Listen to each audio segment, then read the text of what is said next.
Alô, está começando mais uma edição do podcast de terror Eu Ouço Gente Morta. Eu sou o Maxon Lima, como sempre estou aqui com meu grande camarada Rômulo Matei. Tamo junto para sempre e sempre. É isso aí, cara. Para todo sempre. Hay que endurecer, pero sem perder la ternura jamás. Que lindo. Aí, tá vendo? Saudades de você mandando bom dia, boa tarde, boa noite em vários idiomas. Quando era troglodita, semana que vem tem. Mas assim tá bom também, não tem problema não. Assim também tá bom. Eu sei que você manja muito de idiomas aí, então podia compartilhar com a gente. Tô fazendo no Duolingo, tô aprendendo mandarim agora. Então é aquilo, né? A gente furou uma semana, ou seja, tem muita coisa essa semana. Tem muita coisa nacional, tem jogo produzido aqui no nosso país, tem filme produzido aqui no nosso país, que é sempre uma alegria gigante. E tem um monte de jogo também. E tem uma das grandes estreias de terror no cinema do segundo semestre. Pelo menos a minha expectativa era muito alta por esse filme. A gente ia emendar o Animais Perigosos com os 50 anos do Tubarão. Sim. Acabou não dando muito certo, fugiu um pouco da nossa alçada, mas de qualquer forma fica aqui o lembrete de que 2025 celebra-se os 50 anos de nada mais nada menos que Tubarão, do Steven Spielberg, um dos maiores filmes de todos os tempos. Quem não conhece aquela... Gil, coloca aí, ó, a musiquinha do Tubarão, ó, chegando. É isso aí.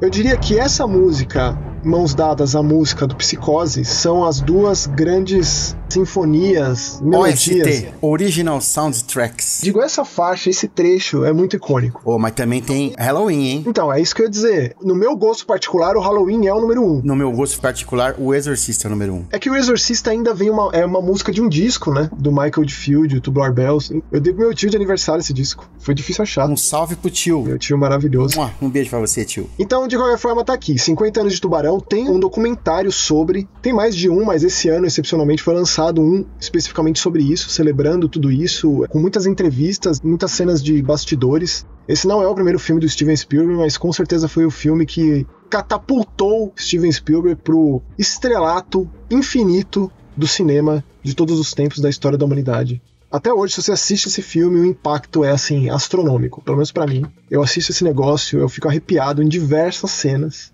E essa aqui eu acho que é a franquia de terror que a gente faz questão de ignorar o resto, porque temos outros filmes de Tubarão e são catastróficos, assim. Eu acho que nesse aspecto, Tubarão, enquanto franquia de terror, tá abaixo de Massacre Elétrica, Hellraiser, Halloween, franquias muito sofridas, né, que tem filmes, continuações horrorosas. Eu acho que ainda Tubarão se supera, até porque é o clássico e nada mais. Todas essas franquias têm mais que o clássico, né? Como eu sempre digo, né? É o Clovis Bornai do filme de ataques animais, né, cara? E vou aproveitar e falar algo, porque eu vi uma entrevista com o diretor do Animais Perigosos, que é um diretor que eu gosto demais, que é o Sean Barney, e fazia muito tempo que ele não dirigia nada, acho que uns 10 anos. Ele é um diretor australiano.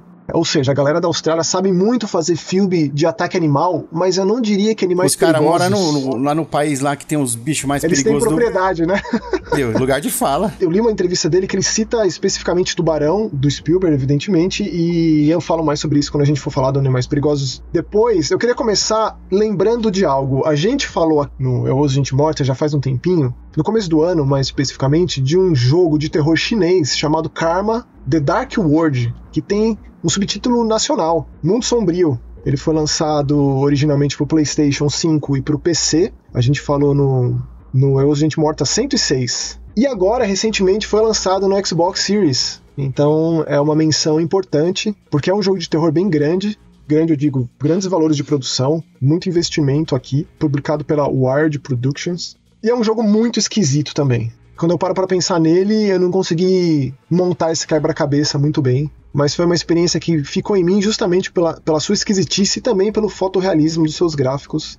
Ele é bastante impressionante. Então fica o convite para visitar, ouvir ou assistir ao Gente Morta 106, onde a gente falou mais aprofundadamente sobre Karma, The Dark World. E também teve um Mega Busters que a gente falou sobre. Mega Busters, o podcast de videogame, que eu gravo também quinzenalmente com meu grande camarada Spencer Stack. E no Mega Busters 97...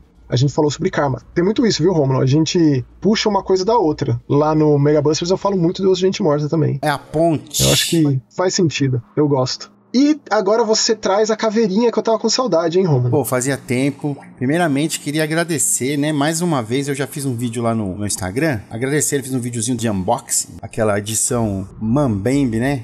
Mas, tamo aí, cara. Então, eles mandaram pra gente o Parasite Eve, né? Que é muito conhecido pela galera que gosta de videogame aí, que na época da Squaresoft ainda, não era Square Enix, né? Antes de juntar a Squaresoft com a Enix, que deu origem ao jogo, onde a gente jogou com a Aya Bria, e eu já começo falando por aí, por esse caminho, Maxon. É assim, a história em si, ela não tem nada a ver com os personagens. Os personagens não são o mesmo, não é a Aya, tá? Que doido. Quem que é a protagonista, então? É um alter ego do Hideaki Sena, né? Porque o Hideaki Sena, que é o autor, ele é um cara formado em farmácia e na vida dele, ele fez experiências farmacológicas com mitocôndrias, inclusive, né? Que sensacional. Que é o grande centro, né? O cerne da crítica, né? Feita. E é um drama, né? Foi lançado em 1995, ou seja, esse livro tem 30 anos. Olha, então quer dizer que o jogo veio pouco tempo depois, porque, se eu não me engano, o jogo é de 98. 98. Né? O Japão, ele é um celeiro, né? De grandes criações. E se a gente for parar pra pensar, esse livro tem muito de body horror, né?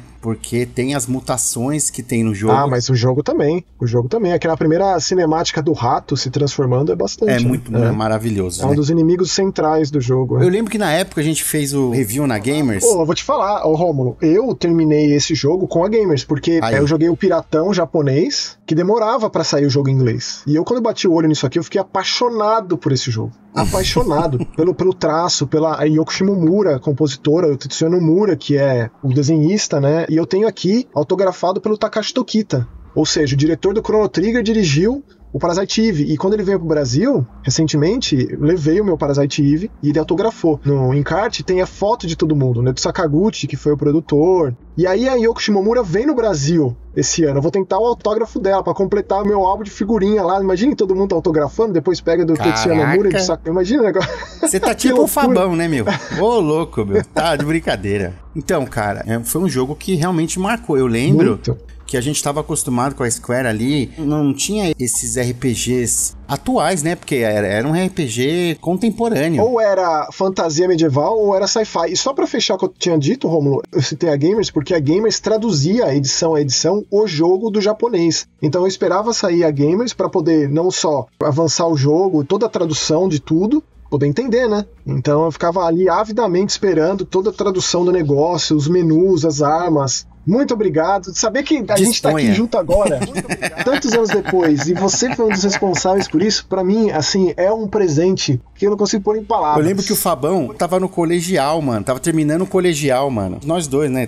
E aí, o Fabão foi estudar pra caramba sobre ciência, mitocôndrias e tal. E se você for dar uma olhada na Gamers mesmo do Parasite Eve, tem uma explicação científica, um box. A gente colocou um box absurdo, explicando, cara. É absurdo, sim. Assim, era jornalismo raiz. Tipo, era aquela letrinha pequenininha pra caber aquela quantidade absurda de texto na página. Que presente. A gente era muito ciumento com o texto, Maxon. Então, assim, a gente se editava, né? Então, assim, às vezes tinha que cortar alguma coisa, aí um editava o do outro, a gente voltava lá e dava um jeito, e colocava de novo e diminuía a letra. Mas, Rômulo, me diz, tem todo o lance da combustão espontânea? Tem o lance da Eve, da ópera? Tem isso aí? Tem? Não, da ópera não. A história, na verdade, ela, assim, ó, o Hideaki Sena, ele estava se formando na época que ele escreveu o livro, então o livro, ele tem uma linguagem muito científica. Poderia atrapalhar um pouco a leitura de uma pessoa que não tem nenhum tipo de contato com farmácia ou com química, né? Se não houvesse um glossário muito bom mesmo. Então, assim, é um livro que se você estuda, você sai mais sabido depois que você lê ele. Se você for procurando um livro só de terror, esquece. Que não é só isso, tem também a parte do terror corporal. Eu acho que assim, Rômulo, quem foi atrás desse livro é porque gosta muito do jogo. Quem vai atrás desse livro hoje em dia é porque tem essa relação com o jogo. Então eu acho que automaticamente a pessoa já vai com essa bagagem científica de querer saber mais, de se aprofundar mais, de aprender mais, ou já sabe e quer ver onde que vai parar essa história, etc e tal, entendeu? Pelo menos da minha concepção, assim. A menos que seja uma pessoa que é muito fã de terror, mas não tem muito contato com videogame, né? Também tem bastante gente, gosta muito de ler e que, por algum motivo, não tem o hábito de jogar videogame. né? E o primeiro contato é o livro da Darkseid lançado agora. Gostaria de saber a opinião de alguém que não tem essa correlação. Não tem jogado. Essas opiniões são muito valiosas pra mim, assim, pra saber. Mas você é a pessoa que eu conheço que leu o livro e que também, mais do que jogar o jogo, né? Você ainda dispôs de tudo isso, né? Escreveu em revista. É surreal um negócio desse. Pra mim, fico emocionado. Não tem nada a ver com a Aya Bria, como eu disse, né? O livro, ele tem como personagem central Toshiaki, que é um cientista que ele perde a esposa dele num acidente de carro, a Kiyomi. E ela estava infectada pelo parasita Eve, né? O parasita Eve, ele, na verdade, o livro ele começa com uma narrativa muito envolvente ali de uma mitocôndria evoluindo durante anos e anos e anos a fim. Então não se passa em Nova York também? Não, se passa no Japão. Que doideira, cara. Quando ela só tá guardando o momento certo pra vir à tona e dominar a mitocôndria. É chamado de Eve, né? É porque é a primeira, né? E porque também tem uma coisa a ver com a esposa do Toshiaki, que ela faz aniversário no Christmas Eve. Véspera de Natal. Véspera de Natal. Pelo menos isso tem relação, né? Tem. Com o jogo. Então, cara, assim, a gente tem essa carga dramática aí dele. Tem outros personagens, como a Mariko, que é uma criança que passa por um transplante de rim e ela não se dá muito bem com o pai dela, né? O que se chama Anzai. Tem essa crítica aí sobre como que o japonês lida com esse tipo de assunto, né? De transplante e com a morte. Ele fez muito sucesso na época, eu tava lendo sobre, ele fez muito sucesso na época que ele foi lançado no Japão, entre os jovens. Foi por isso que a Squaresoft lançou 3 jogos, né? Um filme, uma série de mangá, 3 trilhas sonoras, artbook, guia de estratégia. Eu não gosto nem de lembrar que são 3 jogos, porque aqueles de PSP, Jesus Cristo, que coisa deprimente. Afundou a franquia de vez. A segunda metade do livro, Maxon, é aí que o bicho começa a pegar mesmo. A primeira é mais um drama, né, dele, da morte da esposa, e a segunda é com muito suspense, eu tive que parar. Mas cuidado, hein, cuidado, não vai me falar mais da metade do... né? Não, mas é assim, existem cenas realmente muito perturbadoras. Não vou falar mais. Eu vou ter que ler, não vai ter jeito. Eu pensei que fosse semelhante, ou um pouquinho mais. Realmente, que maluquice eles terem mudado tanto assim. Mas fiquei muito instigado. Com certeza eu vou ler. E o que eu achei muito interessante, Max, eu gosto muito de biologia, gosto muito mesmo, assim, né? Mas eu acho que qualquer pessoa... A linguagem, ela é acessível, junto com o glossário ali, né? Qualquer pessoa que lê, mesmo que seja leigo em anatomia, biologia, ele vai conseguir entender e vai conseguir se envolver com a história. O autor, ele usa de palavras simples, palavras necessárias, vamos dizer assim, para que ele consiga te envolver e, através daquela informação científica, te deixar com mais medo ainda. Você fala, caramba, isso existe, isso é real, isso existe no nosso mundo, né? Obviamente que é ficção, mas... é aquela ficção que você fica, pô, pode acontecer, sabe? Então, cara, eu agradeço mais uma vez aí a Darkseid Books, que sempre tá junto com a gente. E recomendo aí Parasite Eve. Fantástico. Tem um gibi aqui da Darkseid pra comentar. Creio eu que no próximo, Os Gente Morta, eu vou falar a respeito desse gibi. Eu tenho alguns aqui pra falar a respeito. Aos poucos eu vou dando cabo deles. Mas, Sombra, eu tenho alguns jogos pra comentar aqui no programa. Começando com um brasileiro, de um estúdio chamado Codino. Kojima? Codino. Desculpa, eu tô impactado ainda, gente. Vocês sabem do que eu tô falando, né? Do trailer, né? Se você não tá impactado... não assistiu. Tá errado. Falar que não, tá errado. Por favor. OD, né? OD Nock. De bater na porta. O trailer é absurdo. Aquele projeto do Hideo Kojima, de Metal Gear Solid, Death Stranding, com Jordan Peele. Eu nunca esqueço, cara. Me lembro como se fosse ontem. Na revelação desse jogo, em algum desses eventos que acontecem aí, o Jordan Peele falou com todas as letras: esse foi o projeto mais assustador que eu já tive participação na minha vida. E pra mim isso conta muito. Meu irmão, se o maluco falou isso... Ó, e outra coisa, eu mostrei pra Jaque, né? Eu só ouvi ela falando, eita mas eu vou te falar, esse jogo aqui, Concierge, é o rei do eita.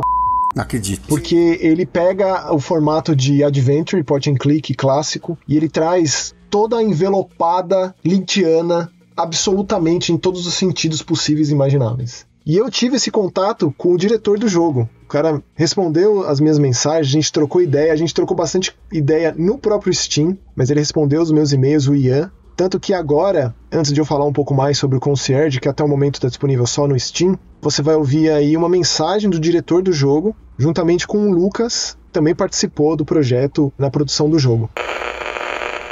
Oi, tudo bem? Eu sou o Ian, eu sou o Lucas, e a gente faz o estúdio Codino Arts. responsável pelo projeto Concierge, que é um jogo de suspense não linear, multigênero e infinitas outras tags aí que dá pra encaixar nele. Mas é um jogo esquisito.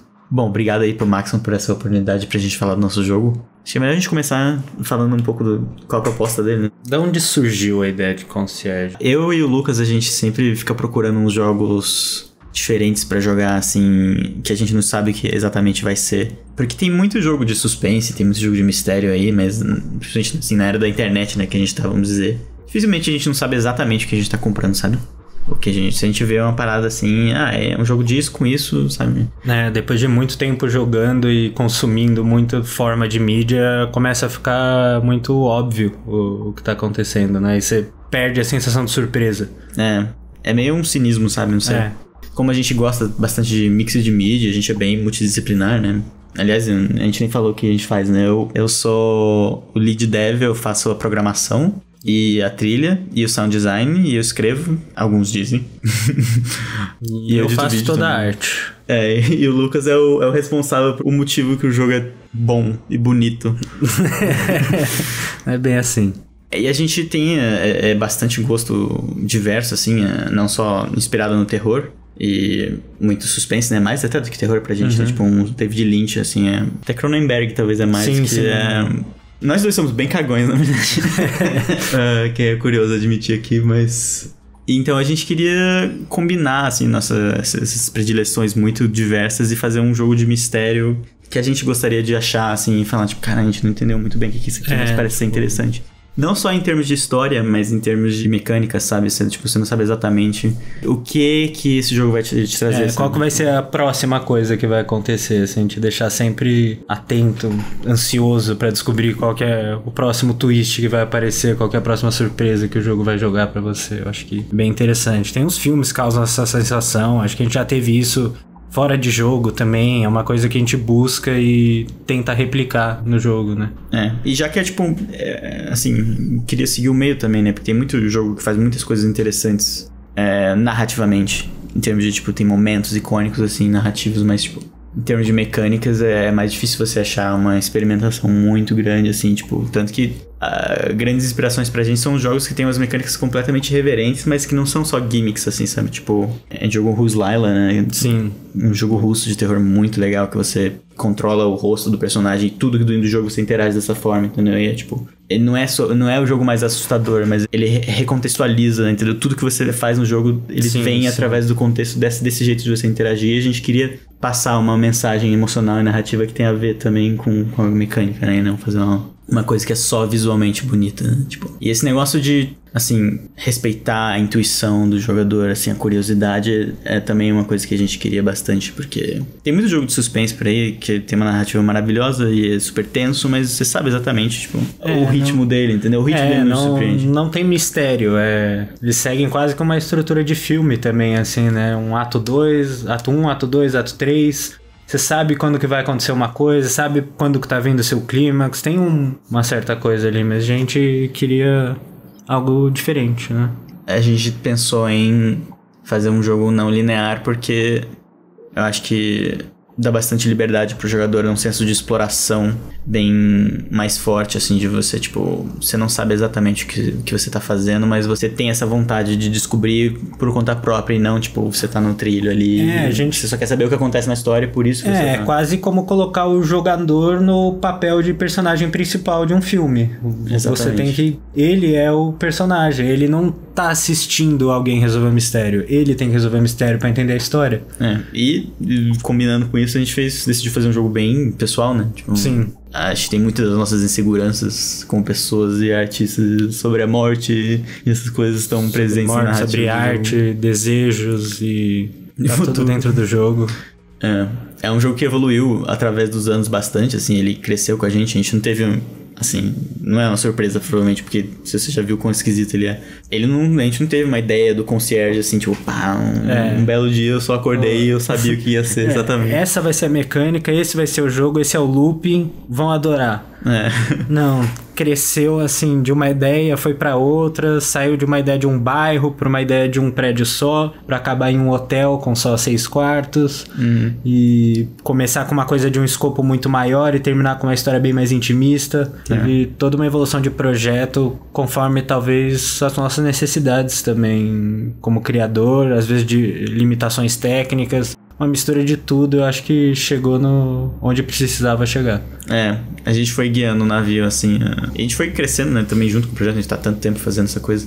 Eu diria que a gente só tinha essa linha emocional, assim, do que a gente queria fazer o jogador passar, e isso é o que sobreviveu através de todas as iterações, assim, de narrativa, né? E essas metalinguagens que a gente decidiu utilizar na história. Mas, assim, é complicado, cara, porque quanto mais experimental, quanto mais você tenta inovar e botar várias coisas diferentes, assim, mais difícil de você agradar qualquer um jogador, entendeu? Também. A gente fez um jogo pra pessoas, e a gente falou isso pra nós mesmos, né? Que não sabem exatamente o que elas querem, entendeu? Que elas estão procurando algo diferente e esse é o parâmetro delas. Mas é muito difícil porque cada um quer uma coisa, entendeu? Tem gente que vai ver o nosso jogo e vai achar maneiro, mas porque tá projetando que, tipo, é um jogo puramente point and click e tal, e a gente tá tentando uma coisa muito mais... botar um stress no jogador pra ele aprender, ter que se adaptar e, entendeu? Algumas pessoas... a gente corre o risco de surpreender, talvez até negativamente por causa disso. O pessoal projeta um jogo em cima do nosso. Assim como todo mundo projeta um jogo quando vê umas 2 imagens, assim. A gente também faz isso e... Pois na gente fugir disso, a gente tá se dando tiro no pé. Exatamente. A gente tem noção disso.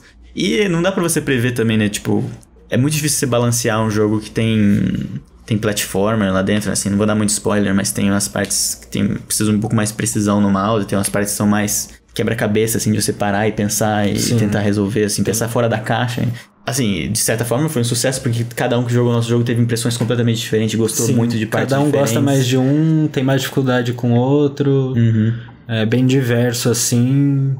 E até para o loop principal do hotel, né, que o jogo se passa principalmente no hotel, tem todas essas sessões de gameplay abstrato, mas... No hotel, o jogador tem uma liberdade bem grande, assim, pra ver o que ele vai achar primeiro, assim, como ele vai progredir. Os capítulos, vamos dizer assim, do jogo não são colocados em ordem.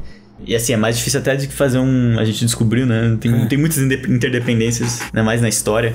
Pra fazer um jogo não linear é bem mais difícil fazer um filme não linear. E no filme ainda o diretor escolhe, né, a ordem das cenas que você vai apresentar. Você ainda tá em controle da ordem. Mas você dá na mão do jogador pra ele escolher qual vai ser a ordem da história. Primeiro que é difícil você ter um clímax no meio do jogo, por exemplo. Tipo, um momento trágico, que um personagem morre, por exemplo, uma história assim. No meio do jogo você não sabe quando que isso vai acontecer, né? Tá na mão do jogador.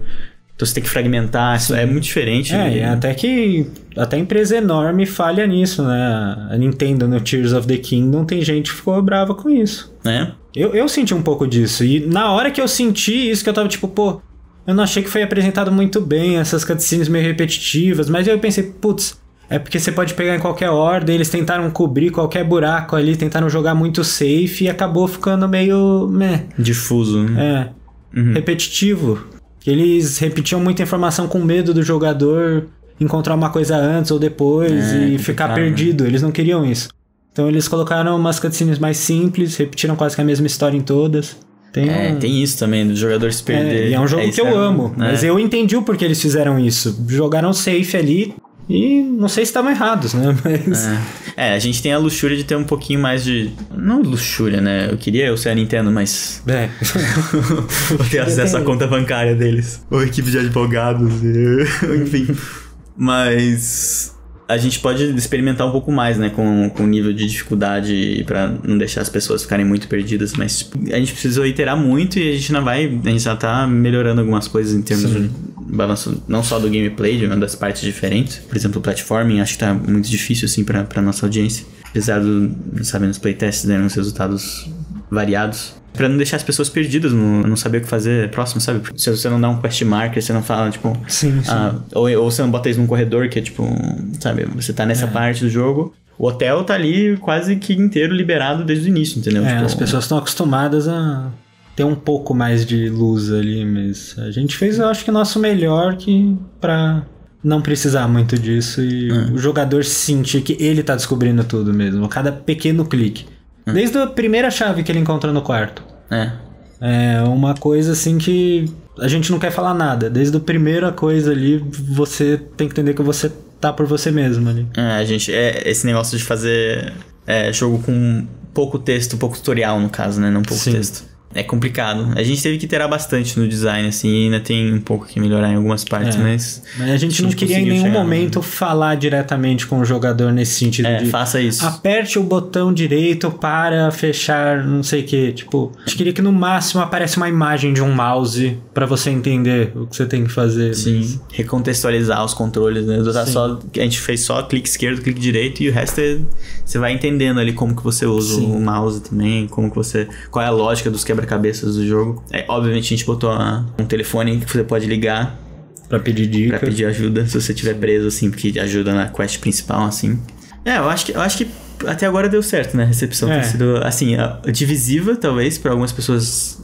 Sim, mas eu acho que no geral tá dando bem certo do que a gente tá vendo a recepção.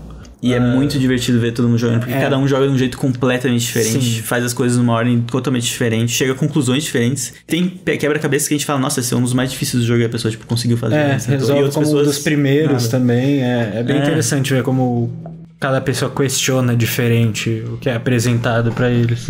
E todo mundo vai construindo a história de um jeito diferente. Então um quebra-cabeça. Eu acho que tem a ver também com a experiência das pessoas, né? Que tipo de jogo que elas jogam, que tipo de jogador que elas são. Você vê a bagagem do... você vê um cara que já sai clicando em tudo muito rápido, alguém que tá mais imerso, lê mais texto. Você vê que eles vêm de coisas diferentes, então eles vão chegar em conclusões diferentes, em ordens diferentes. É legal. As partes que agradam muito as pessoas, mas as partes que elas não gostam mais, geralmente. Mas acho que faz parte, né, do que a gente tá tentando fazer desse risco. Faz parte do risco mesmo. A gente vai aprimorando, né? Mas é complicado. Parte da gente queria fazer um jogo mais tradicional, assim, sabe? Tipo...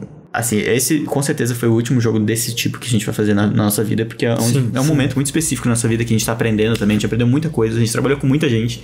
Tem direção de cena de verdade, com ator de verdade, tem voice acting, tem mídia de todos os tipos de gameplay, entendeu? E a gente tá num momento de aprendizado e mais cedo na vida que a gente pode, né? Foi um momento de exploração numa época, acho que certa da vida, assim. No futuro, cara, mas foi um projeto muito maçante, cara, de fazer, porque é muito grande, tem muita coisa, tem muito detalhe, tem muito som, tem muita trilha, tem muita arte. Sim. E tem muito gameplay, tem muita mecânica diferente. É um muito jogo ambicioso, longo, né? É um jogo relativamente longo para pensar que feito pra duas pessoas. Assim, eu sei que tem uns magos por aí que fazem, enfim, não contando roguelikes, mas o nosso jogo tem, tipo, pelo menos umas 6 horas de jogo, assim, em média, por aí, tipo, pra terminar, e sem pegar os segredos, ainda tem a quantidade de segredos espalhados e quebra-cabeças. Acho que umas 6, 7 horas é um tempo saudável pra nosso jogo. E provavelmente os próximos jogos a gente vai fazer algo bem mais focado, mas a gente achou melhor. A gente considerou todo esse risco, né, de fazer um jogo esquisito dessa forma, que talvez não agrade direito a ninguém, mas talvez agrade muito a uma pessoa e tá tudo bem. A gente prefere que seja um jogo que a gente queria fazer. Exatamente. O que a gente queria fazer de verdade. Porque se der merda e falhar, pelo menos a gente tá orgulhoso do que a gente fez. A gente fez um jogo que a gente gostaria de jogar e a gente sabe não só estudou um mercado e falou, olha, aqui é uma oportunidade de uma mina de ouro de fazer dinheiro com isso. E fez o jogo específico pra marketar. Não, a gente fez o que não deveria ser feito. A gente seguiu o que a gente quis fazer. A gente fez pelo caminho errado. A gente deu certo, apesar de... Então, deu certo e vocês decidem pela gente, né? Vocês jogam e decidem. Deu certo, eu digo que a gente terminou o jogo. A gente conseguiu terminar. A gente teve motivação pra terminar. E você pode comprar ele na Steam. Ele tá lá, inteiro, tem voz, tem música. Obra, ele deu certo, ele tá terminado. Ele é coeso. O sucesso dele não tem a ver com ele dar certo ou não, eu acho. Exato. A gente divorciou isso, apesar de que a gente realmente precisa do retorno financeiro. Apesar de que sucesso eu moralmente, quero. Sim, eu quero, por favor, moralmente, pode comprar lá. Tá em promoção, inclusive, muito legal. Tá nem R$20. Acho que vale a pena. R$18. Muito legal. Mas era melhor do que a gente fazer. Vamos fazer um Metroidvania, assim. Tipo, e competir com Hollow Knight, mas ia ser uma versão mais merda. Assim. Exatamente. Ia dar merda, ia ser, tipo, porque, né? Porque o Hollow Knight existe. Sim. E aí a gente ia ficar, tipo, triste que a gente estou fazendo uma parada aqui, sabe? É melhor a gente fazer merda fazendo o que a gente quer. Sim. Ah, é verdade. A gente ia falar isso também antes de concluir, que a gente tá falando há 1000 anos aqui, né? Quase esquecemos. A gente fez até uma, assim, a publisher, a gente tá trabalhando com a Digital Tribe. Aliás, isso é toda uma outra história, a gente ia arranjar publisher pra esse jogo esquisito, a gente mandou e-mail pra muita gente. A gente deu um pouco de sorte, né? Sim. Mas eles ofereceram $500. Porque a gente tá fazendo esse jogo, né? Que é difícil de marketar, né? É tão esquisito e irreverente, vamos dizer. Mas a gente pensou, ele tem tantos segredos, né? Tantas coisas pra você achar além do quest principal. A gente considerou fazer uma recompensa, né? E eles aceitaram, então tem uma recompensa de $500. $500. Que é muito doido. A gente pensou nisso, juro, uma semana antes do jogo lançar. Sim. Talvez um pouco antes. E tem uma basicamente uma charada muito difícil perto do fim do jogo, que se você resolver. Difícil mesmo, hein? Que é $500, é só pro primeiro. $500. Só pro primeiro que uma resolver. pessoa vai ganhar esses $500. Até o fim do Halloween. Sim. Então, se alguém se interessar aí nesses deep dives, assim, se você achar que você pode... Mesmo se você não gostar do jogo, se você acha que você é inteligente e tal, espertão, tá aí, é $500, mano. É $500. Mas requer você explorar bastante o jogo, assim, eu vou dizer isso. Tipo, tá difícil. A gente tentou bastante coisa nesse projeto, né? E pelo menos a gente aprendeu muita coisa diferente. Se valeu a pena... Valeu a pena? Você joga o concierge aí... Fala pra gente. Pronto. É isso. Joga aí e fala. Vendo que dá. Vendo que dá. É isso, um abraço. Tchau, tchau. Em relação ao que eu tô vendo aqui, sempre quando o Maxon fala algum jogo que eu não joguei, eu já sei que é pro Steam, já abro a página e já começo a ver as fotinhas. E assim, você falou que ele é lynchiano, né? Absurdamente, sim. As imagens falam por si só. Absurdamente. Eu tô vendo que ele não é linear, né? Eu não tenho orgulho em dizer que eu não consegui acabar esse jogo até hoje. Tô jogando ele já faz um tempo. Ele é um jogo bem difícil, extremamente fragmentado, extremamente encriptado, complexo. A maioria dos jogos que a gente comenta aqui, os indies, né, eles têm uma coisa em comum. A maioria deles, eles não são muito longos, né, são experiências que são mais curtas do que um AAA, por exemplo. Mas isso é muito relativo, Romo. Tipo, eu já tenho muitas horas desse jogo e não terminei ele. É isso que eu ia falar. Por exemplo. Esse jogo se diferencia disso, essa que é uma pergunta que eu ia falar. Porque assim, você falou assim, eu me envergonho de não ter terminado ainda, cara. Você devia estar feliz, porque você tá quando eu digo isso, aproveitando porque mais. eu faço muita questão de terminar os jogos antes de comentar dos jogos aqui. Sim. Pra ter uma visão mais plena, pra poder falar com mais propriedade, eu me sinto muito mais à vontade e eu faço muita questão. E pode crer que em 95% dos jogos que eu falo aqui no Resident Mortal, eu falei no Mais Que Horror, eu terminei, e se eu não terminei, eu faço questão de dizer. Esse aqui realmente me pegou.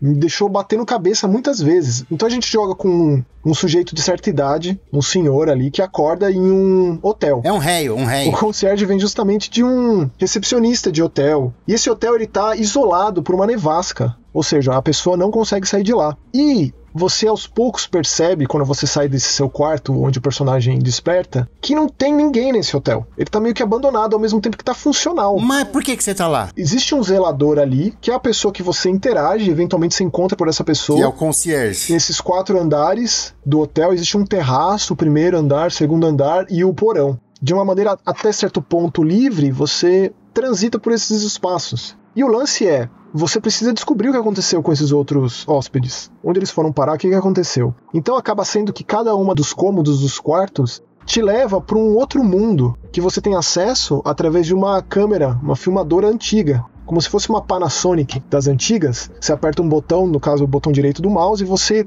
vê aquela mesma tela que você tá numa visão esverdeada e também enxerga outras coisas, que não é simplesmente você apertar o botão e passar pelo cursor do mouse naquele lugar. Muitas vezes você precisa ficar parado ali, muitas vezes precisa rolar uma interação entre o personagem e a visão da câmera em si. Às vezes você precisa esperar, às vezes tem uma questão musical, às vezes tem uma questão do que você fez antes, e claro, o lance de você usar itens, muito característico de point and click, né? Muitas vezes, se você é fã, assim como eu sou, o Romulo é, de jogos da LucasArts, lá das antigas, o Day of the Tentacle da vida, Manic Mansion, Donkey Island, era muito difícil saber o que fazer com muitos daqueles itens, né? Bateção de cabeça total. Esse jogo não é bem esse o caso, mas o que de fato você precisa fazer, quem é esse seu personagem, por que ele tá aí, o que aconteceu com todo mundo e por que tem essa bizarrice cada vez que você consegue adentrar um outro cômodo, como se você entrasse em um novo mundo que traz uma estética diferenciada, uma mistura artística absurda.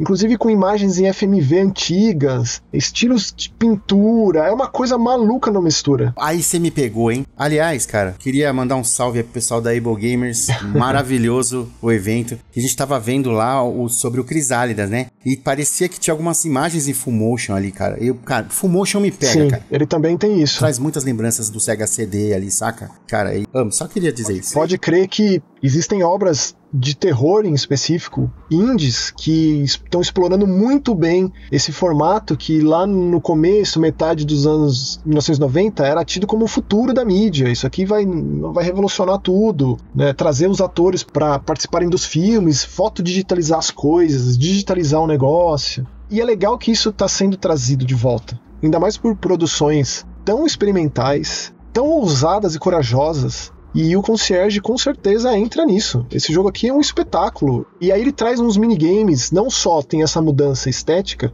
mas também na sua forma de jogar, que é uma quebra absurda do que está acontecendo. Muitas vezes é difícil até você assimilar aquilo. Eu conversando com o Ian, eu citei um videoclipe do Nine Inch Nails que o David Lynch dirige. Muitas vezes eu fui levado diretamente pro Comeback Haunted, que é justamente esse videoclipe, né? E ele ficou muito lisonjeado quando eu disse isso, mas eu falei, cara, é isso mesmo, o que você conseguiu fazer me levou exatamente por esse ponto, e isso é muito valioso pra mim. A gente tava conversando com amigos nossos, mas a gente falou isso, cara, o Max, ele manda mensagem pros caras, e ele fica amigo dos caras, e aí fica brother. Amigo, aí, eu só fico feliz quando as pessoas respondem, que tem essa troca, sabe? Eu imagino que pro artista, pra pessoa que cria uma coisa dessas, aparece alguém que aprecia isso, que consome isso, que se aprofunda nisso, seja interessante. Então eu gosto de fazer essa parte. Pra quem faz é a maior conquista, né? Ele conseguiu alcançar o objetivo dele. Com certeza ele é um cara que, se você comentou sobre o videoclipe, né? Se Nine Inch Nails e David Lynch tem tudo a ver também, né? Com certeza tem. Se falar isso pro cara e o cara lá no fundo ele sabe que ele também tem a mesma inspiração, sabe?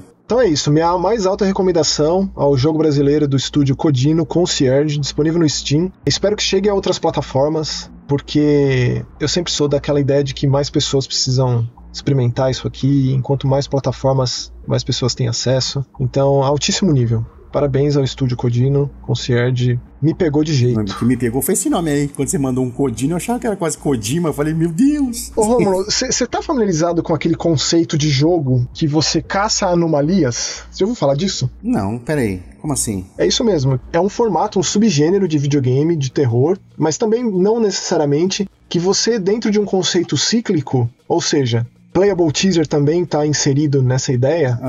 Você precisa fazer observações de anomalias para quebrar o ciclo e seguir a coisa adiante. Eu não sei exatamente quem começou com isso, mas existe uma franquia que já tem vários e vários jogos chamada I'm on Observation Dutch. Tem vários, eu acho que esse ano ou ano que vem vai sair o 8º, para você ter noção. Eu não tinha muito familiaridade com esse formato de jogo, mas eu joguei esse aqui, que foi lançado recentemente no PlayStation, chamado Captured. Ele saiu ano passado, no final do ano passado, no Steam, e agora chegou ao PlayStation, de um camarada chamado Puck Redflix. Pô, se ele é camarada, fala pra ele dar um pra mim também. Você fica amigo dos caras, ficar pedindo um só? Eu quero esse aí. Tem muitas vezes que eu não falo com a pessoa em si, eu lido com a assessoria, às vezes acontece. Nesse caso não. Esse Captured, ele acaba trazendo muitos dos formatos... Ah, Max, eu acabei de ver, tô vendo aqui, ó, tem full motion também, Max. Dos formatos que estão muito em alta em jogo de terror indie. Esse lance de você caçar anomalias em cenários cíclicos tá muito em alta. O lance do escape room também tá muito em alta.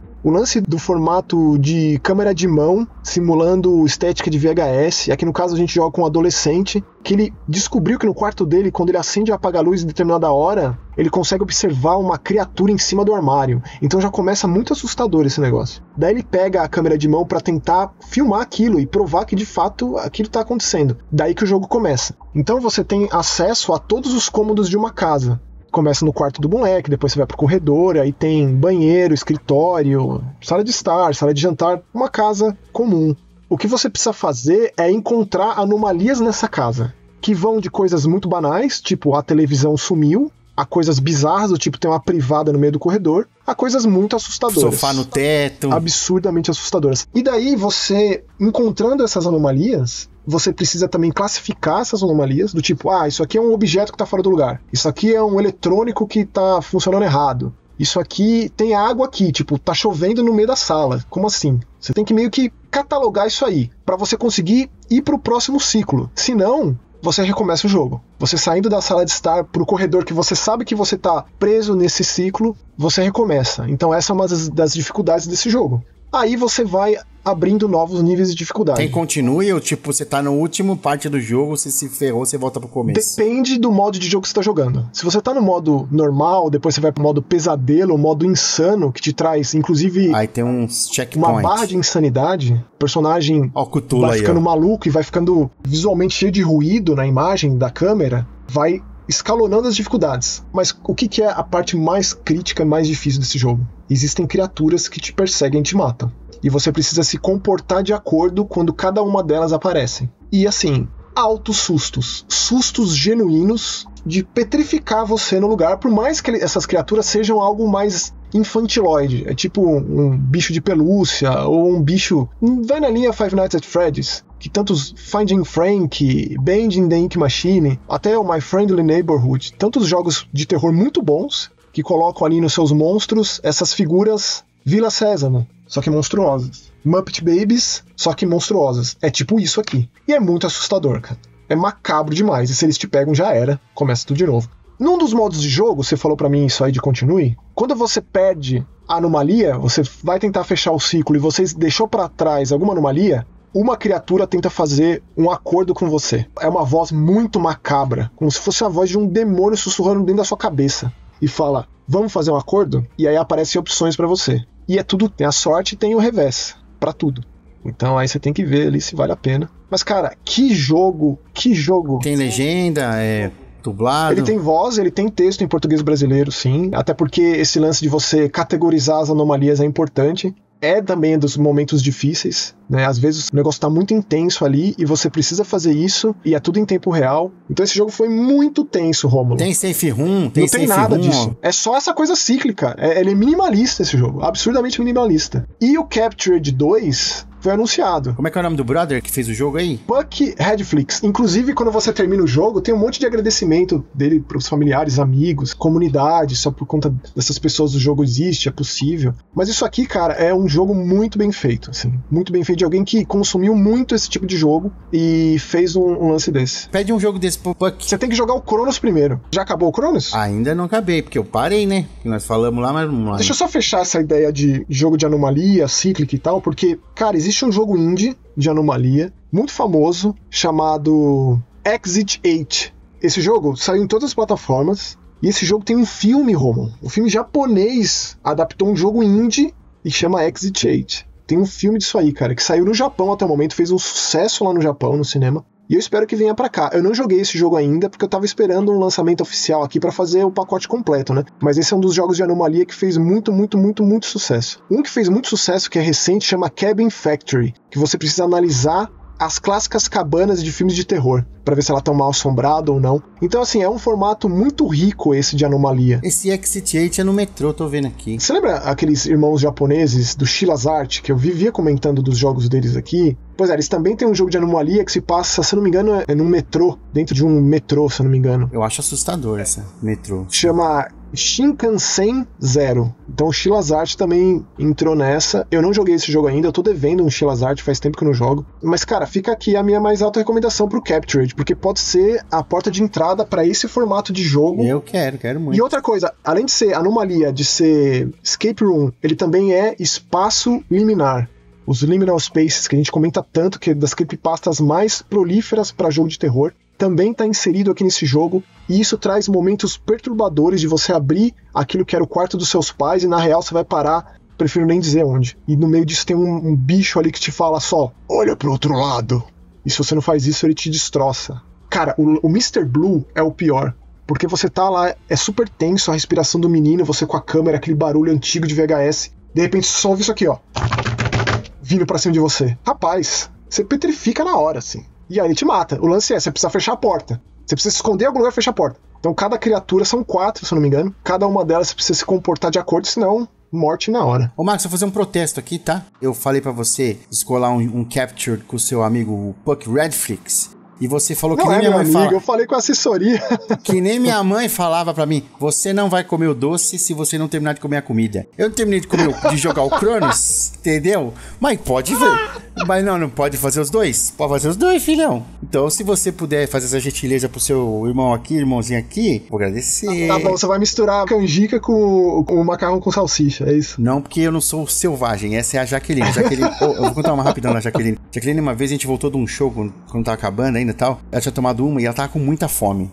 O sábado tem o quê? É dia de feijoada, né? Então a gente comeu feijoada e antes a gente pediu uma pizza. Então tinha feijoada e pizza. Ela colocou a feijoada, um pedaço de pizza e me mandou pra dentro, mano. Eu olhei pra ela e falei assim, ó, você é uma selvagem. É que, Rômulo, eu tenho problema com agridoce, cara. É misturar doce com salgado, é muito difícil pra mim.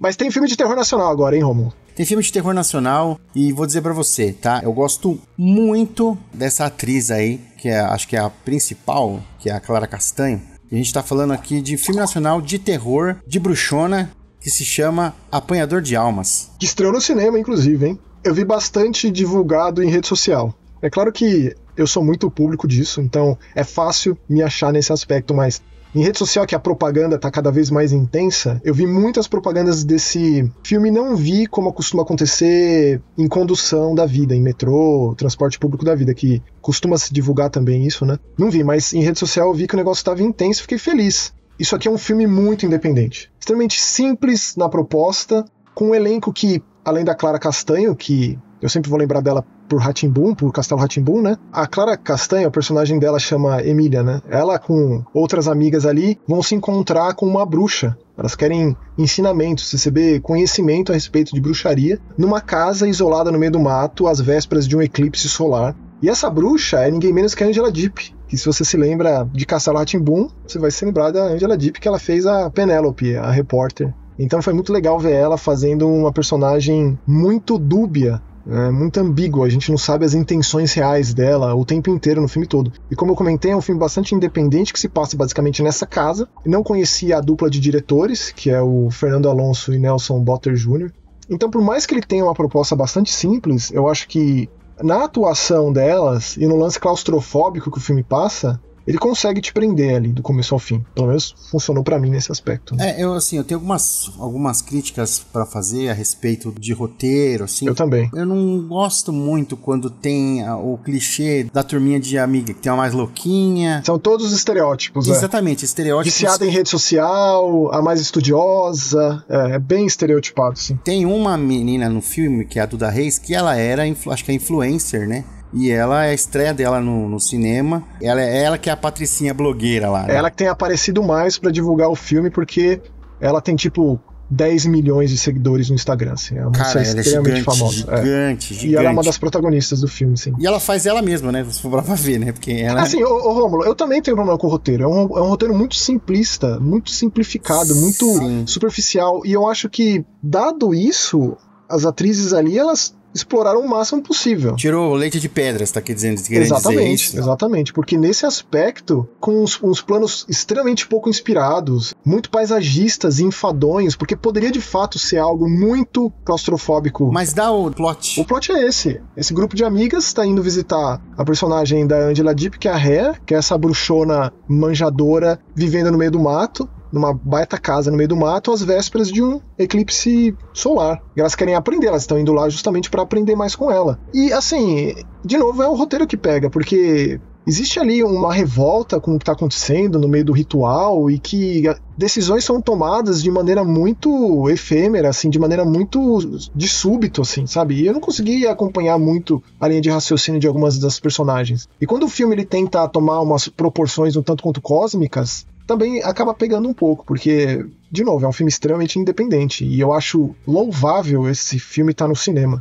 Mas ainda assim, cara, as atuações me pegaram, esse lance da personagem da Angela Deep ser bastante difícil de ler de sacar, de entender pra onde vai. Foi ela que levou mais experiência ali, eu acho, pro meio do set ali, porque ela tem 1000 anos de atuação, Com né? certeza, ela que levou, pode crer. A Clara Castanho começou pequena também, começou fazendo coisas ainda criança, mas acho que de experiência é ela mesma, né? E tem uma resolução ali, o ato final bastante confuso. Eu particularmente não consegui sacar direito. Eu assisti com a Vanessa, deixa um beijo aqui pra minha maravilhosa, digníssima. A gente ficou conversando a respeito de tentar entender onde o filme foi parar, porque ele tentou ter uma grande reviravolta ali no final, com algumas revelações. Eu particularmente precisaria assistir de novo pra sacar. Porém, eu não sei se agora eu faria isso, porque, cara, é um filme que foi enfadonho pra mim em momentos, justamente porque é muito câmera parada, são longas sequências, às vezes nem tem muito diálogo, nem tem muita coisa acontecendo. Eu não consegui entender muito bem o que a direção quis dizer daí, ou a própria fotografia quis dizer daí. Mas pelo menos pra mim, foi um problema com o filme, assim. Por mais que eu gostasse da premissa e das atuações. Primeiramente, a gente tem que agradecer, né, que a gente recebeu o filme com acesso antecipado ali na cabine. Agradecer a assessoria de imprensa do Primeiro Plano, que nos concedeu essa abertura pra gente poder assistir, poder falar a respeito. E assim, pra mim, essa sensação de que o filme ele poderia ser melhor, mas ele não pode ser considerado um filme ruim, não, de jeito algum. Porque se a gente for basear realmente nas atuações da Clara Castanho, da Larissa Ferrara, elas conseguem prender a gente, né, durante o filme todo, né, e também a gente consegue vislumbrar o potencial de o que um bom elenco brasileiro pode fazer. É um filme que eu recomendaria para quem não é muito fã de terror, que tem alguma coisa com terror e quer se aventurar em algum filme de terror com uma temática mais feminina, uma temática mais de bruxas, né, que o pessoal gosta muito também. Vai na fé. Para nós que somos dois cavalos velho que assiste Gaspar Noé, não fazendo comparação, obviamente, mas é assim, é um pouco fraco, mas não é ruim. Entenderam? Não sei. Se vocês entenderam, responda aí nos comentários. Mas ó, Apanhador de Almas no cinema, produção independente, nacional. Fazia muito tempo que eu não via a Angela Dipp atuando, fiquei bem feliz. E esse elenco jovem aprendendo com uma grande atriz experiente. E eu tenho outros jogos pra falar, antes de a gente ir pro Animais Perigosos, que é um jogo argentino de um estúdio chamado Indisruption. E esse aqui é uma continuação. Em 2023, eu falei do primeiro Vlad Circles, Descend into Madness. Você se lembra, Romulo, aquele jogo de um circo que pegou fogo, ele fica traumatizado, pixel art grotesca, ele tem um quê de adventure, mas não necessariamente a gente controla o personagem, tem um quê de ação também, uma história pesada, que envolve esquizofrenia, patologia mental, suicídio, depressão, pesado.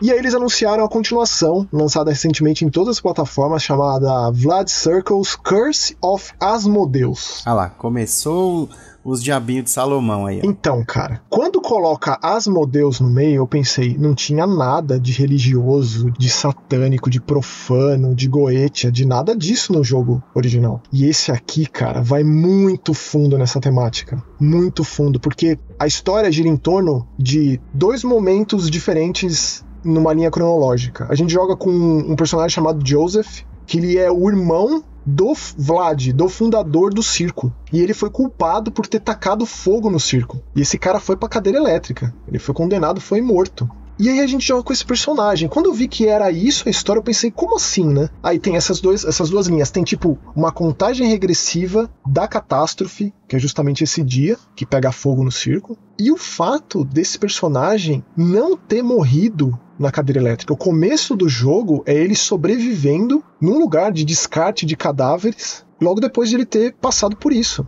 Você faz um minigame ali que você desperta, cara. E esse lugar não é um IML qualquer. É um IML cuidado por freiras. Então existe toda uma questão religiosa ali. E aí você vai descobrindo, cara, por que esse cara não morreu e o que de fato aconteceu nesse fatídico dia que pegou fogo no circo. É muito pesado isso aqui, Romulo, porque ainda mergulha de cabeça no lance que você comentou aí do Rei Salomão. E se você conhece tudo isso aí, você sabe que o negócio é... Ô, Marcos, e assim, qual que é a ligação? Porque assim, Asmodeus, segundo os estudos da Goetia, ele é um dos 7 príncipes infernais ali, né? Ele tem 3 cabeças. Eu quero só instigar, Romulo, cara, porque esse jogo é muito bom. Ele é muito pouco comentado. Isso aqui já tá se tornando uma grande franquia de terror moderna. Eu vejo isso aqui expandindo mais ainda. O final desse negócio aqui é absurdamente pesado. Eu sei que ele tem um gameplay bem muito simples. Muita gente não gosta, tipo, o personagem fica perambulando por esse hospital, monastério, prédio decrépito, sendo perseguido por ratos, e ele tem que chutar esses ratos, ou tem que tomar cuidado para não pisar em cacos de vidro. Então ele acaba sendo um jogo que a parte de combate, digamos, a parte de ação, digamos, é muito simplificada.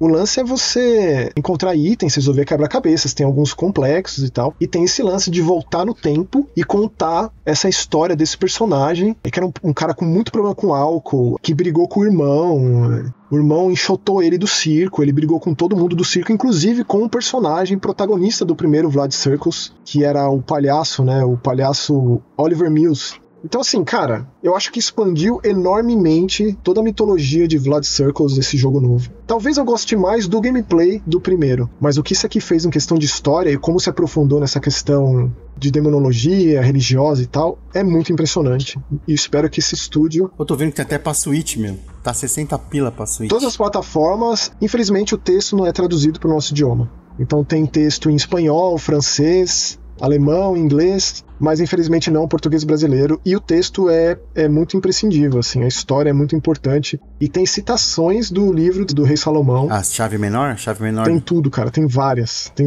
é muito impressionante, Romulo, é bem sério. Asmodeus como eu disse, é um príncipe infernal, ele é ligado a dois principais pecados, né, que é a ira e a luxúria. Tem alguma coisa a ver? Tem muito a ver. Esse jogo ele se leva muito a sério, e a história é muito sombria, muito pesada. Gostei. Ou seja, me pegou de jeito, não esperava, de fato foi uma continuação bem diferente do que eu imaginava, e eu gostei bastante, assim. Mas recomendo enormemente jogar o Descent into Madness de 2023 primeiro. Por favor, não jogue esse aqui sem ter jogado o outro. Imagino eu que no Steam tenha pacotes. Vocês estão ouvindo, né, que o Maxson é a nossa mãe. Ele não deixa nós comer a sobremesa depois. Vocês estão ouvindo, né? Mas vai fazer isso pra quê? Que graça, porque não, às vezes o cara não tem, impacto. às vezes o cara não tem o dinheiro pra comprar os dois jogos. Aí ele compra só o primeiro. Mas ele ficou curioso com esse. Aí, é 60 pila cada um deles, é o mesmo preço. Não. Tinha que ter um bundle. Claro, tipo, quem sou eu pra falar que sim ou pra que não? O que eu digo a minha recomendação... Você é um mandão, sabe, Marcos? Você é um mandão. Você não quer deixar eu jogar o outro jogo sem jogar alguma coisa lá. E, Romulo, pra fechar,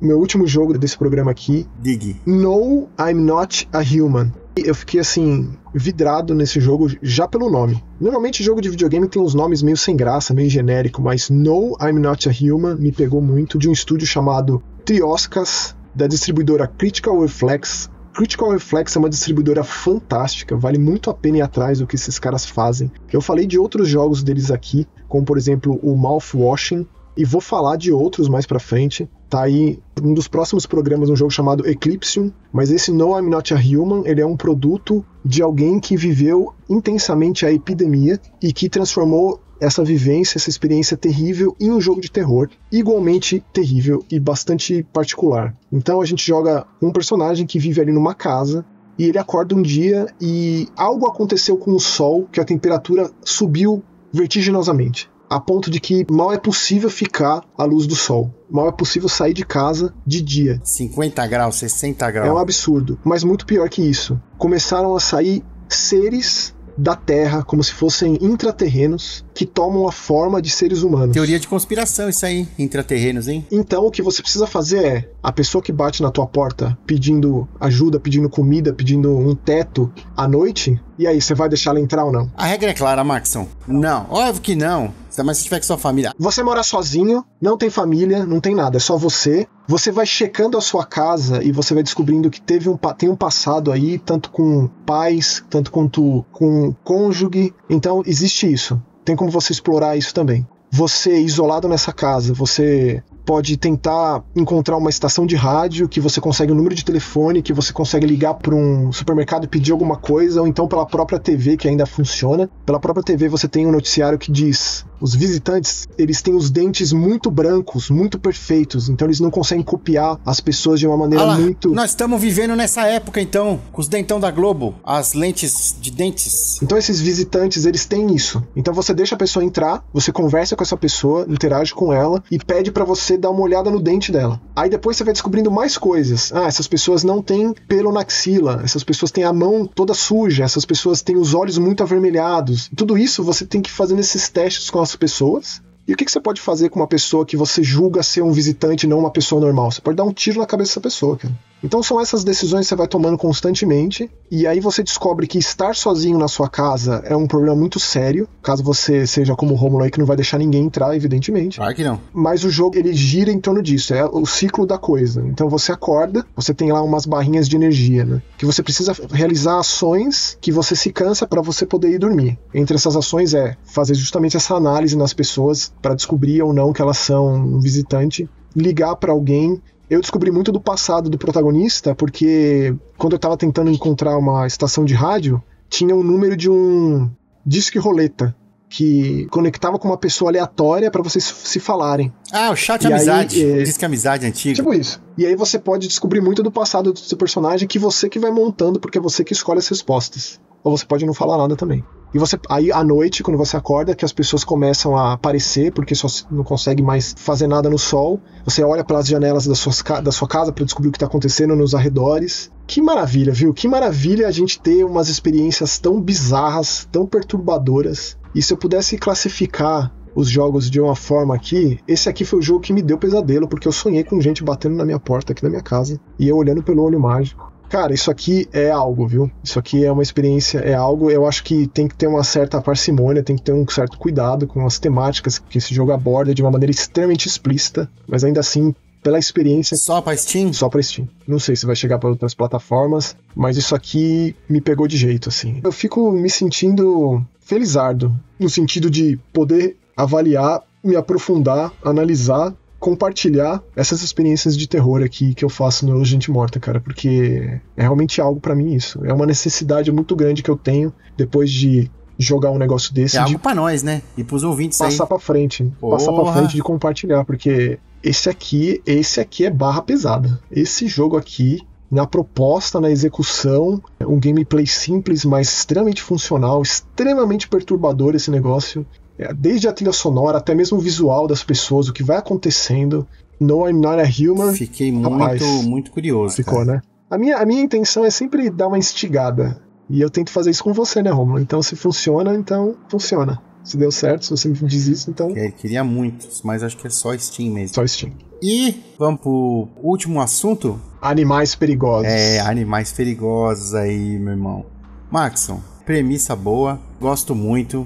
Filmaço. Esse filme me surpreendeu, cara. Eu sempre gosto de lembrar do Man-Eater, que é um jogo que eu gosto muito, ele mistura humor e você começa como um bagrezinho lá e depois vai se tornando aquele Apex de tubarão, o ápice da máquina de matar, né? Com evoluções tecnológicas, biológicas, cara. Eu gosto muito desse jogo. Mas, falando sobre o Animais Perigosos, eu acho que ele é, de ataque animal aí, um dos melhores que eu vi nos últimos tempos. Ele é um dos mais originais, apesar da premissa muito simples. Porque aí eu volto àquilo que eu tinha dito no começo do programa. A entrevista que eu vi com o Sean Byrne, que é um cara que tem muita experiência com filme de terror, se você não assistiu outros filmes dele, eu recomendo demais assistir o Entes Queridos e o The Devil's Candy, que são filmes de terror absurdamente fantásticos, cada um com uma temática sem relação nenhuma. Ele disse que apesar do sucesso e de ser um baita filme de terror, o que o filme do Spielberg também fez bastante foi vilanizar o tubarão. Sim. A gente não viveu isso na época, no sentido de viver intensamente o filme no lançamento 50 anos atrás, evidentemente. Mas o que isso causou na vida real pro tubarão? Na existência do tubarão? Culturalmente falando, etc e tal. Então, a ideia aqui é que existe algo mais perigoso que o tubarão, que é o ser humano. O ser humano, exatamente. E aí que entra essa premissa, né? Que é um filme de serial killer, né? Eu não conhecia muito bem esse ator, o Jay Courtney, que faz o Bruce, que inclusive Bruce é uma homenagem ao tubarão do Spielberg, porque o tubarão lá, o bonecão, o animatrônico se chamava Bruce, nos bastidores durante as filmagens. Ele não só captura as suas vítimas, jovens mulheres, como ele se delicia servindo elas pros tubarões. De petisco. Enquanto ele filma. É o petisco pros tubarões. É o petisco. Enquanto ele filma, é uma coisa extremamente explícita, extremamente sádica, extremamente doente. E ele vive ali, um pescador, levando uma vida normal nesse aspecto, como se nada acontecesse. E ele vai escolhendo as suas vítimas e mantém elas ali um tempo aprisionadas. E quando ele acha que chegou a hora, ele vai lá e amarra elas e taca pro tubarão e filma tudo. E esse é o troféu que ele mantém ali, né? Dessas mini DVs com todas as suas vítimas. Só que acontece que ele cruza caminho com a personagem da Cassie Harrison, que é a Zephyr. Sim. Que ela definitivamente não está preparada para se entregar. Essencialmente. Escolheu a pessoa errada, meu cara. O roteiro aí é do estreante, né? O cara chama Nick Leppard. Ele tá estreando no cinema com roteiro, fez coisa pra TV, enfim. E ele também tá escrevendo o próximo filme do Oz Perkins, que é o Pra Sempre Minha. Então, cara, Keeper, né? Exatamente. Então, assim, geralmente é galhofa, cara. Filme de ataque animal assim... É que os australianos não. Os australianos são bastante sérios, bastante verossímeis. Não tem meio termo. Ou é muito bom... Os australianos normalmente são muito pesados e bastante verossímeis e muito críveis. Esse aqui vai bem nessa linha. Cara, ele me lembra muito aquele terror sujo, sabe? De filme B. Ah, com certeza. Apesar de ser uma baita produção, viu? Sim. Muito bem filmado, a cor, as atuações intensas demais. Esse camarada aí, o Jay Courtney, o cara entrega um serial killer assustador, grotesco, nojento. E a Cassie Harrison, que é uma atriz que eu não conhecia, né, que vive a Zephyr, fantástica essa personagem, cara. E como ela luta pela vida e luta com esse monstro, é absurdo. Ela é surfista, né? É vítima dele justamente quando ela tá prestes a surfar e tal. Absurdo, cara. Eu vi que ela tá numa série que faz muito sucesso. Já muitas pessoas me recomendaram pra assistir, chamada Yellowstone. Ah, sim. Há controvérsias. Eu gosto muito. Do Kevin Costner. É verdade. É série de Velho Oeste, né? Eu não assisti. Não é de Velho Oeste. É série de Oeste. Contemporâneo Oeste. Contemporâneo Oeste, cara. Tem uma atriz que eu gosto muito nessa série, que é a Kelly Riley. Sabe? Ela fez aquele filme do Michael Fassbender, que chama Sem Saída. Que ela vai acampar com o marido, né? E tem uns moleques lá, né? Você é louco. Então, essa atriz é maravilhosa. E ela faz a filha do Kevin Costner na Yellowstone. Voltando a falar do roteiro, cara, e da diferença entre a galhofa total e um filme bom, cara, esse filme, ele nem passa nem perto da galhofa pra mim. Não, é seríssimo. A atuação do assassino ali, você fica meio com raiva, meio com nojo do cara. É nojento, é grotesco, sim. Eu gostei muito. Eu também. Foi uma mistura que funcionou muito bem. Eu nunca tinha visto um filme que misturasse esses dois pontos, né? Esses dois subgêneros tão prolíferos do terror, juntasse slasher, serial killer com filme de ataque animal, com tubarão. É de um diretor que já tinha entregado outras experiências muito diferentes umas das outras. E agora mais uma, né? Mais um filme. Depois de tanto tempo que ele não dirigia, o Devil's Candy é de 2015. Por que esse cara ficou 10 anos sem filmar nada? Tipo, que bom que ele voltou e entregou um filme desse, sabe? Às vezes tá fazendo outros projetos, Maxon. Ou coisa pessoal, assim. Sim, mas que bom, que sorte a nossa. Porque assim, o Entes Queridos é de 2009, 2015 o Devil's Candy e aí Animais Perigosos 2025. O currículo desse cara é surreal. Seja lá o que o Sean Byrne resolva fazer na sequência aí. Vamos assistir, vamos comentar, porque o cara manja do movimento. E é isso aí, Animais Perigosos no cinema, baita filme, pesado, excelente. Você acha pipoca? Eu acho pipocão, eu gosto. Olha só. Eu acho pipocão, mas pipocão bom, pipocão pesado. Pipoca com manteiga, aquela bem gordurosa, sabe? Bem... Parece que você tá enfiando a mão o saco, parece uma narina gigante. Assim, é isso mesmo, cara. Então, assistam Animais Perigosos aí. Assista e vem aqui conversar com a gente, porque... Aonde que as pessoas conversam com a gente, Maxon? Se você tá ouvindo esse podcast no Spotify, no Deezer, dá um pulinho lá no youtube.com/masquehorror, que a gente sempre conversa com o pessoal na Ágora Profana. Começa agora, Ágora Profana. Meu caro Maxon, o negócio é o seguinte, quem tá na chuva é pra se molhar, e passamos uma semana que a gente não entregou, mas tamo aqui, cara. Puxa o primeiro comentário, então. Então aqui, ó, o primeiro comentário é do nosso querido João Nascimento 44. Fala, meus queridos! Grande João. Perdi o bonde do episódio anterior, mas preciso dizer que eu também era uma das pessoas ali jogando Death na época. Olha lá, ó. Olha, jogo de tubarão. Esse terror assimétrico, nossa, tubarão. Caraca, mano, que sincronicidade, hein? Pô, acabamos de falar. É, fantástico. Você tá ligado, hein? Tá espionando nós aqui, hein? Adorava o jogo e, considerando que não chegou a ser um sucesso muito grande, boas chances de ter esbarrado com o Maxon por aquelas águas na época, hein? Muito provavelmente, João. Muito provavelmente a gente se encontrou, seja um tubarão, seja um mergulhador. Eu jogava mais como um mergulhador e eu passava mal jogando. Eu não sei, cara, esses jogos assimétricos de terror, eu gosto mais de jogar como sobrevivente, como uma vítima, do que como um assassino, sabia? Não me dou muito bem como assassino em nenhum desses jogos. Talvez o jogo do Jason tenha sido um dos que eu me dava melhor, mas eu ficava muito irritado de ver todo mundo escapando. Não sei, eu gostava mais da tensão de ser a vítima mesmo. Mas o Depth era realmente algo muito único, já faz tanto tempo, né? Sim, faz. Tem que montar aí um grupinho de jogadores de desgraceiras multiplayer. Eu jogo gente morta? Do risada aqui. Pô, o Maxon, mano, direto aí, ó. Só... Eu tô. Né, mano? Só chamar que... Saiu o capítulo novo do Dead by Daylight essa semana, com a entidade mitológica, sobrenatural tailandesa, que eles fizeram vários curtas-metragens. E, Rômulo, eu vou te falar, um desses curtas, eu tenho quase certeza que é a protagonista do A Medium. Não acredito. Quase certeza. E depois eu te mando e você me disse E aqui ele mandou que eu tentarei vê-los na Able Gamers. Abraço. Pô, você foi? Você foi? Ô, João, se você tiver ido e não tiver falado com a gente, não tiver... mas nós tava junto lá. Ô, João. Mas valeu, viu, João, pelo comentário. E, cara, sem dúvida, a gente se encontrou no Depth, a gente se encontrou no Mais Que Horror, no Gente Morta e no show do Ghost. É verdade. Que doideira. Seguindo aqui, ó, comentário do Diego Caetano. Salve, camarada. Sobre a série de Dias Perfeitos, ainda pretendo ver. Só caiu um pouco na fila das prioridades e, a propósito, gosto muito do final original do livro.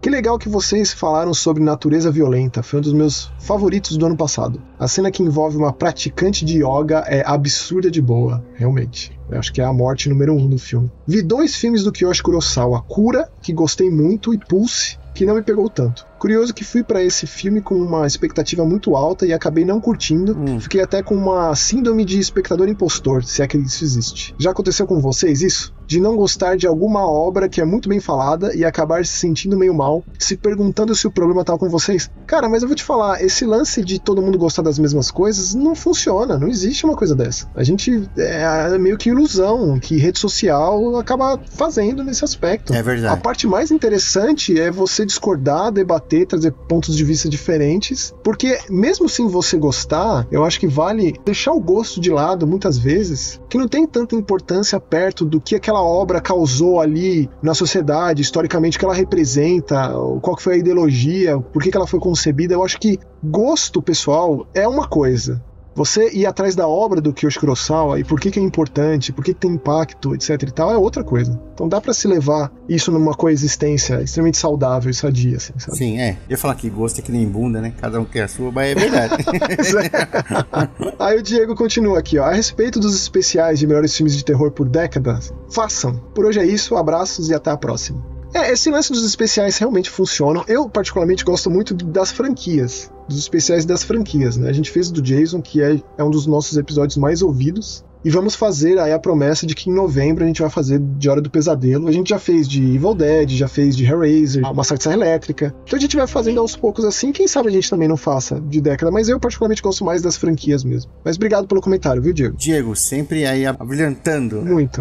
Temos aqui o outro comentário do Shug de Ur. Caraca, será que ele é o tipo de Urshug? O que é isso? Urshug é Vampiro à Máscara, Assamitas. Eita! E a prole do Hakim é Urshug. Ele é o cara mais poderoso aí e que depois ele fez um pacto com os Baali ali. Urshug é mano. A Samita... Eu tô vendo aqui que também o Shug foi um rei sumério. É isso mesmo. 2000 a.C., assim. O White Wolf foi baseado nesse cara aí. Ele os Assamitas... O maior, Shug de Ur foi o maior rei do período Ur na Mesopotâmia, que levou a cidade de Ur ao seu auge. Tô vendo uma estátua dele aqui. Olha que interessante, hein? Mandou palmas pra nós. E palmas pra você também. E palmas pra você. Olha só onde você levou a gente, cara. Que demais. Pô, vem falar pra nós se é isso mesmo, se a gente tá certo, se a gente tá viajando aqui. Vai lá, Marcos. Seguindo com o comentário da Angélica Hellish. Angélica, bem-vinda. Acho que foi o seu primeiro comentário aqui no Gente Morta. Seja bem-vinda. Espero que você volte mais vezes, comente, converse mais com a gente. Ela disse assim: aí, galera, adoro esse diretor. Tá falando do Kiyoshi Kurosawa, cara, né? Com certeza. Com certeza. Você sabe que eu acho que, quando eu penso no Hideo Nakata, né, nos grandes aí modernos, de Takashi Miike, Shinya Tsukamoto, eu acho que o Kiyoshi Kurosawa é o que eu mais gosto, eu acho. Ainda tem muito filme dele pra eu assistir. Mas obrigado, Angélica, volte mais vezes. Eu gosto do Koji Shiraishi. O rei do mockumentary, do found footage. Não, eu tenho que falar desse filme toda vez que eu venho aqui, porque esse filme é Então é isso. Mas ainda acho que o filme mais do Koji Shiraishi é o Grotesco. Grotesco. Nossa, 2009. Mano. Nossa Cara, senhora. eu vou te falar que eu e a Vanessa, a gente tava num dia dos namorados e a gente tava namorando, ela veio em casa e ela pediu um filme de terror japonês muito sangrento. Daí eu mostrei esse filme pra ela. Ela se amargamente arrependida de ter pedido isso. Nunca mais, né? pediu. É bom. Ali já seta um limite ali, né? Cara, esse filme é um dos mais pesados que tem, do Koji Shiraishi, Grotesco. Então é isso, Angélica, muito obrigado. Realmente, Kiyoshi Kurosawa é incrível e volte sempre. Aqui é o Evandro Lima Pereira 9493, mudou primeiro, uhul! Maxon, o Kurosawa é muito fora da caixinha. Assim como boa parte dos cineastas asiáticos. Dos que a gente fala aqui, né? Eu só sei dos que a gente fala aqui. Deve ter coisa ruim também pra caramba. E viva o cinema autoral, e viva o cinema de terror, e viva o cinema de suspense. Viva o cinema, viva a arte. Viva o David Bowie na sua fotinha aí do Heroes. E viva todo mundo que nos acompanha, todo mundo que chegou até aqui, que comenta, que conversa com a gente. Esse programa só existe por causa de vocês. E a gente se encontra no próximo Eu Ouço Gente Morta. Beijo, beijo, tchau. Uhul!